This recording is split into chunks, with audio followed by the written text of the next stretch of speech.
Team yange yabadde amasimu gasuse. We never know the number before the press conference because this is not a press conference. I'm shooting a video here, August. Era kyensonga lwaki ndiddewooko badde shooting a video, photo shoot, nkola ebintu bingi obundi ku show yange etuuse. So nyina ebintu bingi bisinga so mbadde nkola ekyo. But then I figured because questions nyingi nyezi genda everyone's calling my team nenagomanya maybe muje and talk a little bit so that our fans are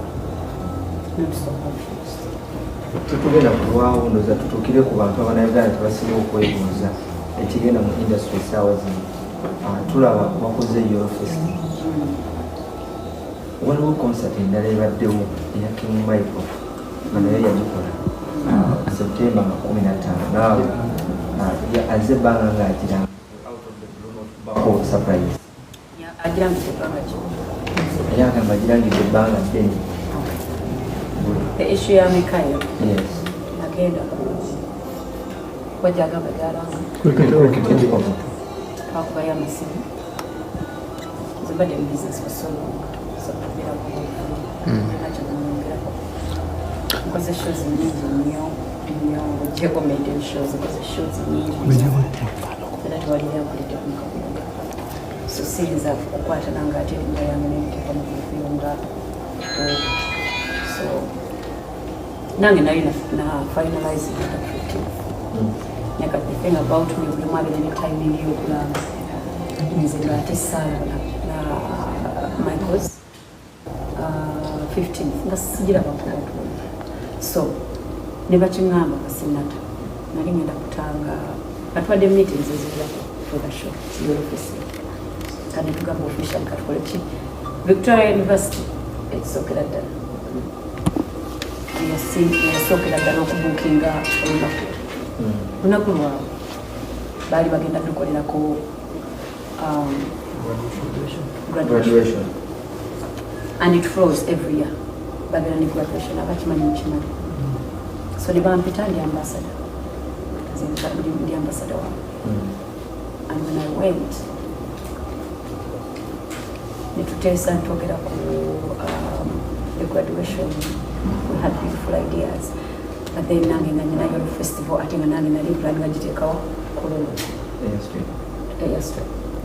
kaneki bagamba ne bagamba how about tukolere ddala ki ennaku 3 ezabinebintu kubanga bwobera ennaku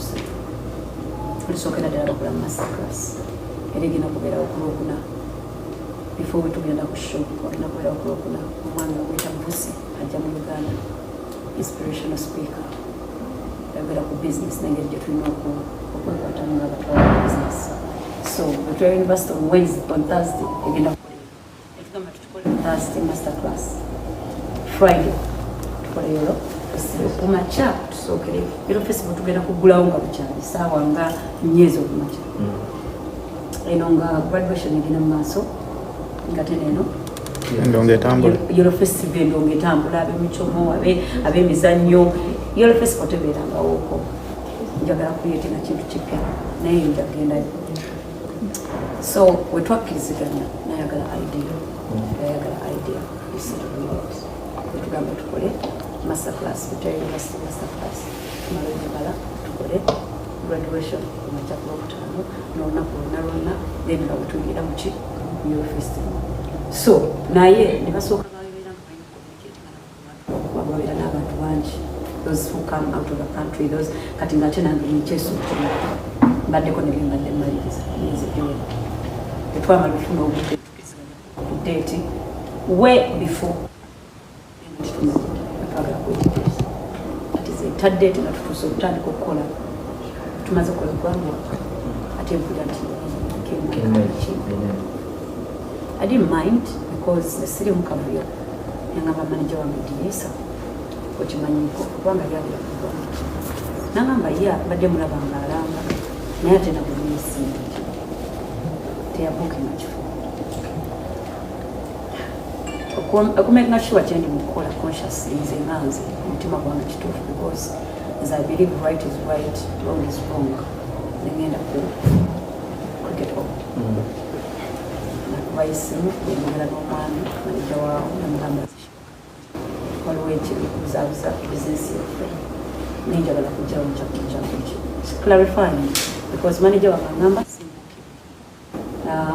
ne ba Victoria University bagendayo okubuuza abagamba simbukire. I went to the venue the next day in the morning kyekintu kyerimu benasooka okukola nabo meetings zange nakuleekitawo nenjogera nabo personally ne banzigirayo omupapula gye bayita MOU memorandum of understanding okkiriziganyizza nti bakukkiriza okukola naye nga bamugamba nti ekifo tekirimu ate si kati mu February kumpi last year yagenda n'akeberawo mutima ye yali mu kiro ekintu era ne bakubira n'omutima mutima n'abagamba n'atugamba nyalimu ku ssimu n'agamba omwami nti nze nekitegeera era nanyonyola ddala omwami esimu nga kyomwembi akyalanga ki kati nganze wa bizinesi fe ebyaffe biwedde tubitaddemu sente olweke byaddala ekifo twakibuukira Victoria University ise abagenyi baabwe nange ntansa okunoonya sponsors bange sheegera kulaki ate omukulu we naye n'alabawo opportunity okukola ki ndowooza okulemera simanyi ekikitegeeza ekyo because ye amazima ekyo kindeetera ku kibuuzo kigamba nti oyogera ku bookings n'omukyala sindalira ssemu Kim herself yavuddeyo naye n'ateeka concert mu kifo kyekimu Kolo Airstrip naye muwatadde era nga naye excuse gyawo agamba nti nammwe ekifo temwakibuukinga temwasasula ne mugulawo olutalo olwavuddeko iPhone ne Nokia kati tutandikire ku kifo nga bwe nabagambye nze mbadde ne shows eziwerako sibiramu okusala zemukazi wa bizinesi musinza genda nenanga kikola sinakola kiki but omukyalo era naye ayinza okubayambala clarification etya kwabawo erisiiti kweyakola ki kweyabuukinga ekyo engeri gyagamba nti yabuukinga ki then waana abalaga risiiti n'amanya nti nange banfeze naye nga tukyali mu bigambo sigenda nnyo livaloni okuva ku byokugamba nti risiiti abasinga bagamba nti nga Victoria University bwe yakwatagana naawe era the same company yakwatagana ne Cindy Day balabe nga bateekawo battle between you and her. How true is that you are going to have a battle on the same day on different stages? nze kugamba esaidi yaabwe naye I'm sure Victoria University nabo esaidi yaabwe nze yange Kwentama, in your discussion, when date ya graduation, then near your festival. Ugeza kugamba nti graduation egenda bera nga 14th, then 15th your festival. No, this is what I said. 14th wagenda bera master class. Omama Fusi ayogera international business people agenda kujja berenga master classes naye nga zi presenting it wa Victoria University. And nange kenyini aliwa so twatula netuteesa tukikoze tutya ngate nange nalina ku youth festival for kurokuna ya master class kurokutana emisana graduation ne youth festival activities then ekiro muziki ukole ki Sheebah njagala kuddayo emabega ku mic mu camera atugamba mwamuyita ne Victoria University yagamba gwe ne Victoria University nga ambassador mwamuyita nemugamba mwagala mumusaba date yajjo naye nga temumukopaseeti nga kyekyamuviirako okwebuuza mbu olina omutima omubi oyagala ekintu akibeemu naye nga temumusasukopaseeti nze buggemu according to him kati ekyo nakyo njakiragira mu kimonde kubanga nze ekyo sikimanyi so according to me nesibeera mu business namaiko ndi mu business ne Victoria University because I'm an ambassador twasazeewo tugatte ekintu kyaffe tukikolemu ekinene kati nze ekyo kyemmanyi naye bwe baba bamukubidde kubanga Victoria University is also another big entity so eyinza okuba nga yasalawo negamba manyi ki bantu bo bali official kati clarifying ekintu kyo nebamukubira ate nabo okumanya okumwebuuzaako nti kituufu olina olunaku luno ye yennyini n'abagamba nti gyeruli ate nibaddayo okukebera nti nga teri ki lunaku mwali mwagala Victoria University bweyinza okukompasetingera ekitaliwo. Please, it's business. So, okwo kuyiiyayiiya kuliwo naye abantu bebali mugezaako okuyiiya bamanyi business. Oyogedde ku kyali siiti omuntu ajja kuddawo yeebuuze ngweyeeriwo anti nze engeri gye nabagamba nti nze nasooka okulanga kati yeyazzeeko n'agamba nti yeyabuukiriza zisinagambako nti waliwo atannabuukira naye yagamba nti waliwo atannakwaki wagirayo ye ekiraga nti yeyakoze ki kubanga nze nasooka okulanga lwaki omuntu gotakolangako naye bizinesi asobola okukera enkya naga Sheebah alina omutima omubi ekyo kya bulijjo maani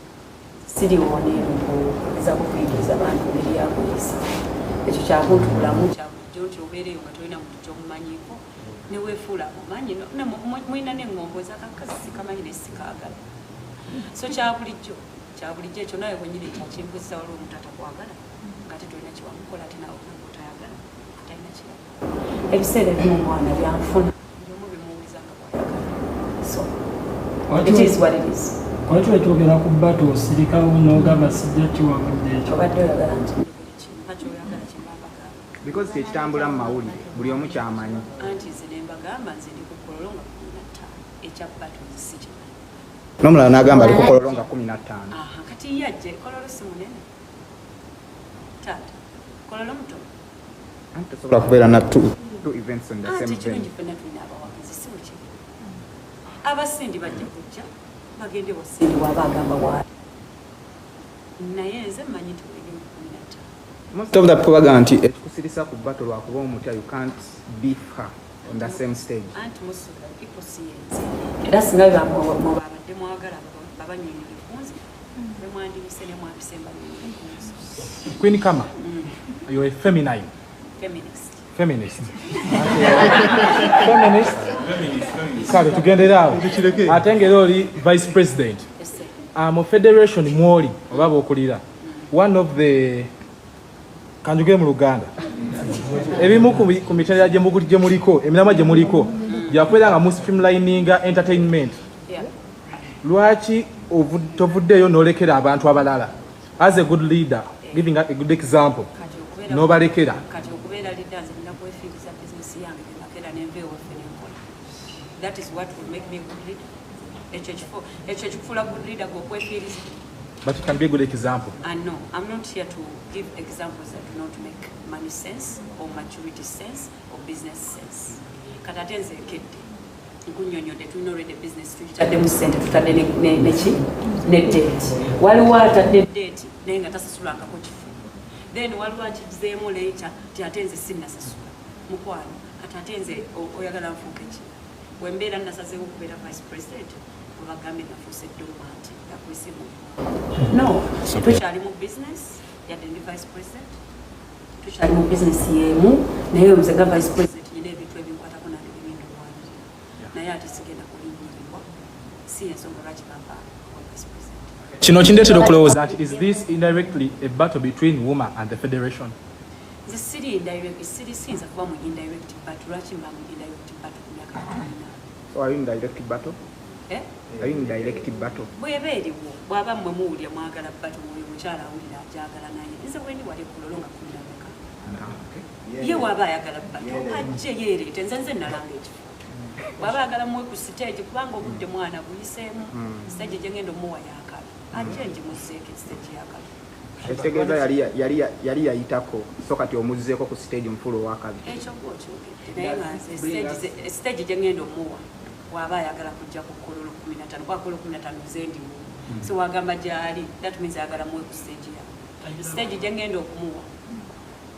agenda ku she will thank me later wabe tukyala is it iPhone charging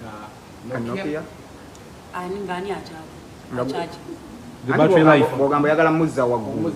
kitegeeza gwe weefudde iPhone yagala kwa ku Nokia bulamu kyali wange kintu kiri kimu 10 saksi muntu mwogezi sagala tule wano tugere nnyo naye ye mumulina mwogezi mumunoonya abanyonyola ebyo byonna naye nze 10 iPhone na Nokia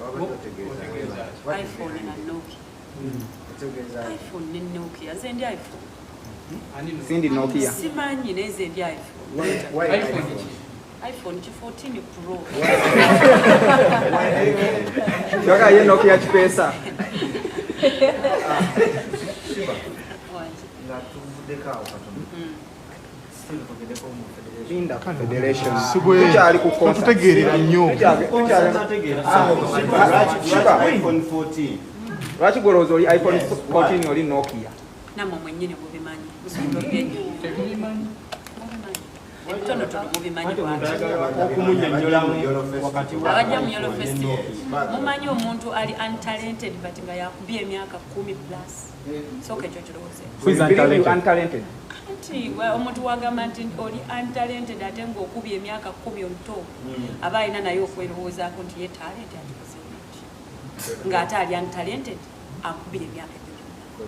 ate era nga n'essaawa eno ali untalented gwanoonyaamu attention okufuna talent ye okututuuka bwegamba so tulina okuwa respect west so Cindy essaawa zino akunoonyaako attention nze ndiko yabayo akajja abanoonya kuza attention nze mbeerangako abantu bakifunamu agamba ensonga lwaki omutya yakuwandiikira n'oluyimba lwo olwasooka so tosobola kubanga omuyisaamu amaaso ekyo kituufu naye munnange ne bw'ozaala kati eno ssaawa 15 ajja alabe bw'aba ayagala kunneesimbamu ajja alabe nti nebwozaala akubire mwana yagambye waba akuvuganya weetaaga weegatte n'ennwagi ogatteko ne bannaawe abalala nga basatu ekyenyiza okukola simanyize kuzalawa ate eryezalawa ye yalimanyi ate nze sige nayingizaamu bakyala balala sige nayingizaamu bayimbi balala akakamanyiru sikali naye yengeri gye yamanyire okumanyiramu yalibanyiire Oyogedde ku stage eyo ey'amaanyi erina amateeka omuntu okugijjako by'alina okubanga alina tubimugambe obuuziza ekibuzo budda kyenjagala kati ngenda kukola Yellow Festival simanyi oba mawulirako ekyo kye bayita kuki abantu bakeera ku makya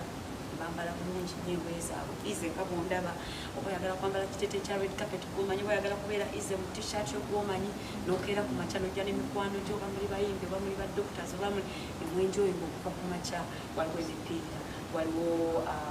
games nyingi nnyo waliwo beach waliwo ebintu bingi nnyo nga wonagamba nti festival ate Yellow Festival tegenda kukoma guno mwaka egenda kubeerawo buli mwaka so kyova olaba nagirese mu ngeri yakugiteeka wantu wanene tugenjoyinge ffenna yabawagizi yabayimbi lwe lunaku lumu lwenjagala ffenna tubenga tunyumirwa nammwe mwennyini aba media nga mujja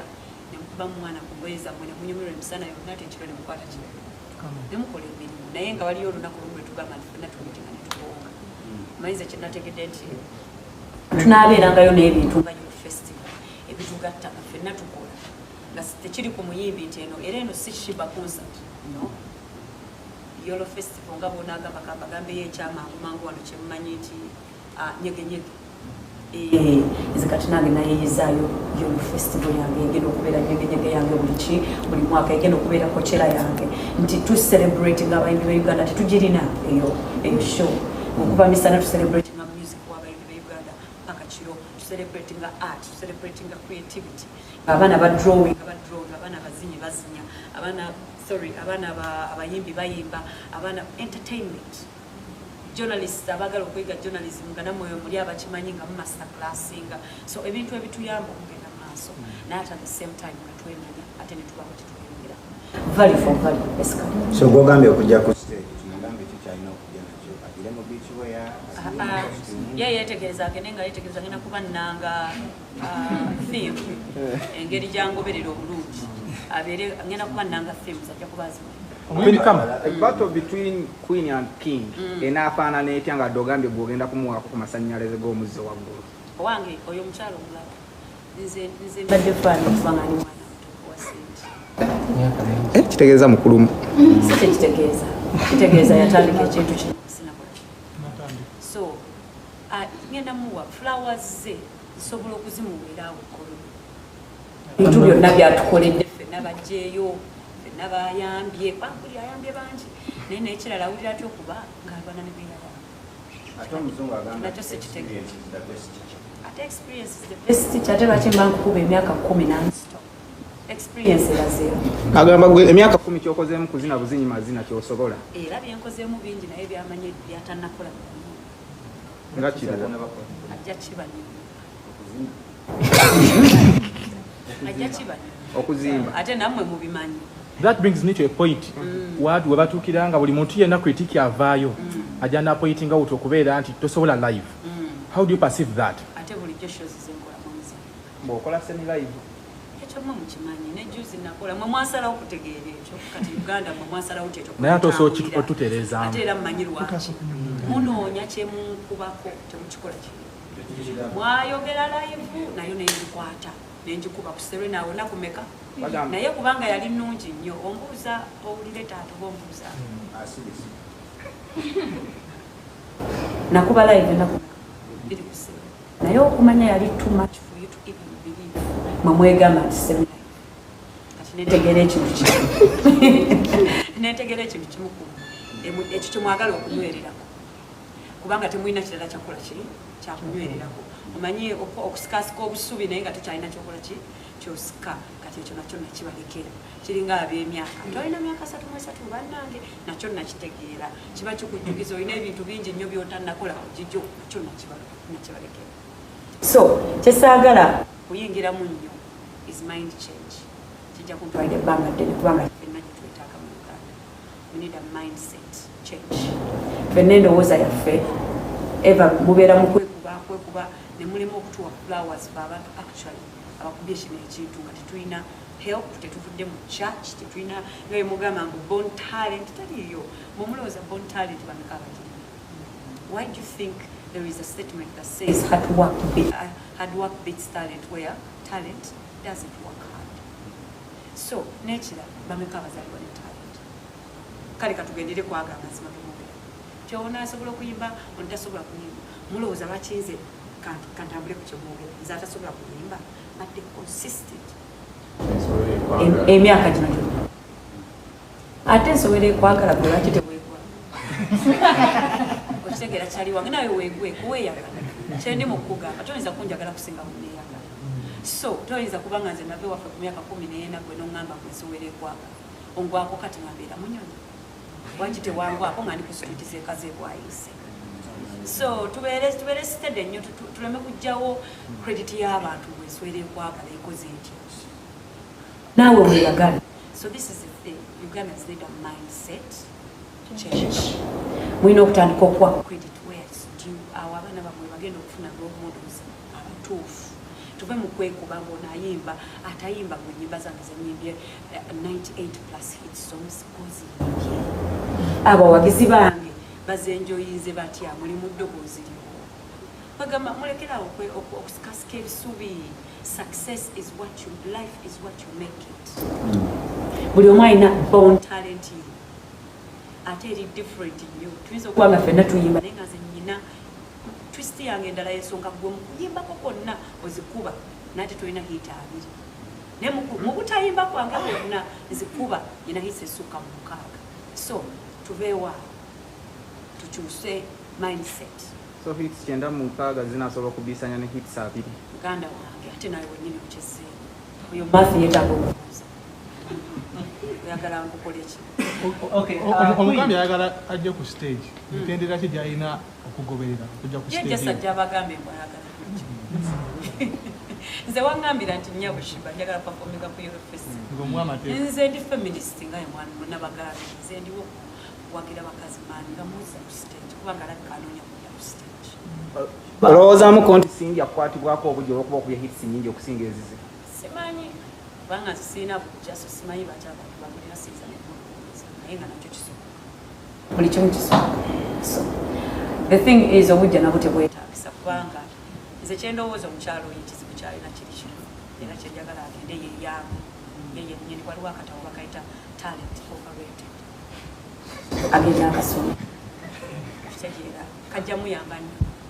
muyamba nnyo ategere lwaki mu talent eyo tali mukufuna mukyalina kolaki yafunamu omusajja anti kati mwenna abajjudde wano muli basajja ekyo si kikulu naye namwe muli basajja kyemuli mukwogerako bannanga ate nekirala ekintu kyabasajja temukireetanga nti eyo nayo achievement omuntu gyakola. Buli mukazi ku nsi alina omusajja, buli mukazi ku nsi newabeera ku street olaba rapinga balalu ku street n'omusanga nga omulalu yazadde sekyokuba n'omusajja ewakaba naye temukifuula nti achievement. buli mukazi asobola okuba naki nze kati ate ndi mukyala asobola okukola buli kimu bbaawo byatasobola kutuusaawo sekyo bakiyita ki anti ye yakola n'embaga ate nze nnoonya mbaga kisinzira gunoonya ki mu nsi onoonya mbaga nze nnoonya bulamu bulamu Sheebah kyotegeeza nti teweetaaga musajja ngambye buli mukyala alina omusajja buli mwami alina omukazi kyendi mubagamba ekyomusajja okuba n'omusajja si kikulu temukifuula nga achievement nti bannanga omuntu yazimba emunyonyo tumukubira obugalo tofiiringa mukosola okuba tolinga ne maama w'abaana kugireeta naye era naye agiddamu sijasulamu te buli omu ayagala okusula byonna tubyeyogezayogeza byonna tubyeyogezayogeza naye okusula obulungi kintu kikulu Queen, olina ekibuuzo ky'obuusiza amaaso ekya mwami Masembe ate nga kyekibuuzo ekikulu ekituleese wano. King Michael yajja mu kamera ng'ayogera alina show tatulaga ipapula. Gwe naawe Masembe wakugambye otulabe ku lisiiti eziraga nti wabuukinga olina engeri gy'obuuseewo omwesindi naye atunula butunuzi mu kamera n'atulaga nti alinayo ekintu. Kankubuuza ekintu kimu taata. Nakugambye nti nze natambula ne ŋŋenda ku lugogo ng'omuntu yenna owa bizinesi. Nenkola due diligence. Nengena nenkebera nti lugogo eriko okutiiti nedda ekyo nemmanya ne bakubira n'omwami essimu eyaleeta omuyimbi bamuyita mutima nagamba ne bamubuuza nti lwaki tewagamba muyimbi ntiwagamba tekimu ye yennyini n'atugamba nti bagenda bimaliriza awo wevaawo nze nga business woman ekyo kiwedde ekyo kiclarifying nze sirina kutandika lutalo ku social media si ye kooti so ekyo kikoze eki kiwedde ngenda ku kirala ningenda netereza show yange netweyongera kati sindi naye engeri yejazze nagamba nti ate nze gye ŋŋamba gye nabuukinga kwanze nasooka okulanga yalina okujjanga nze bwe nagenda ekololo na clarifying bwe nagenda cricket off ne clarifying naye alina okujja gye muli na clarifying kubanga nze mbadde clarification yange ko Michael kati naye alina obba clarification ye nze ontegedde bulungi nkategedde naye era tekamala tofiiringa musobola okuba tolinga maama w'abaana mu bateeno kuba ye muzadde w'abaana buli ayimba azaala buli ayimba tazaala ebyo bikwataganya waba oli munnamawulire buli akola omunnamawulire muzadde bane tubuuze ebintu ebinyuma Vice President